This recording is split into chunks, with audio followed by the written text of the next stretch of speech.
কাদেরের চিকিৎসায় শেষ আশা পরিবার নিল সিদ্ধান্ত।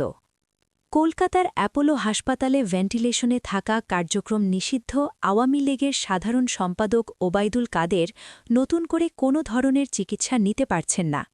হাসপাতাল সূত্র জানিয়েছে, তার শারীরিক অবস্থা সংকটাপন্ন থাকায় পরিবারের সিদ্ধান্ত অনুযায়ী তাকে হাসপাতাল থেকে কলকাতার নিজ বাসায় ফিরিয়ে নেওয়া হবে।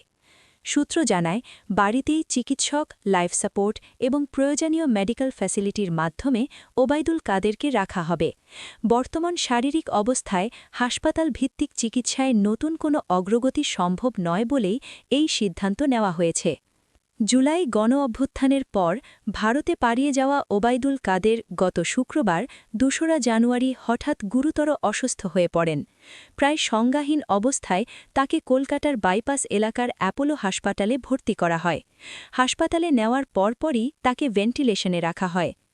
বার্ধক্যজনিত একাধিক জটিলতায় দীর্ঘদিন ধরেই শয্যাশায়ী ছিলেন তিনি। বিশ্বস্ত সূত্রে জানা গেছে, কলকাতার নিউ টাউনের বাসায় অবস্থানকালে তিনি অক্সিজেন সাপোর্টে ছিলেন।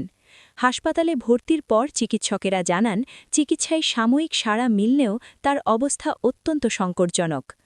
গত বছরের জুনে দেওয়া এক সাক্ষাৎকারে ওবায়দুল কাদের জানান, তিনি তখনও কার্যক্রম নিষিদ্ধ আওয়ামী লীগের সাধারণ সম্পাদক হিসেবে দায়িত্বে রয়েছেন এবং কলকাতায় অবস্থান করছেন। তিনি বলেন, জুলাই গণ-অভ্যুত্থানে আওয়ামী লীগের পতনের পর ৩ মাস আত্মগোপনে থাকার পর ২০২৪ সালের নভেম্বরে দেশ ছাড়েন। জুলাই গণ-অভ্যুত্থানে আওয়ামী লীগের দমননীতির জন্য ক্ষমা চাওয়ার প্রশ্নে তিনি বলেন, দেশে ফিরে রাজনৈতিক কর্মকাণ্ড পরিচালনার পরিবেশ তৈরি হলে তখন ক্ষমা চাওয়া বা ভুল স্বীকারের বিষয়টি বিবেচনায় আসবে। উল্লেখ্য, ২০১৬ সালের অক্টোবর থেকে ওবায়দুল কাদের আওয়ামী লীগের সাধারণ সম্পাদকের দায়িত্ব পালন করে আসছেন। তিনি ২০১১ সালের ডিসেম্বর থেকে ২০২৪ সালের আগস্ট পর্যন্ত সড়ক পরিবহন ও সেতু মন্ত্রণালয়ের মন্ত্রী ছিলেন।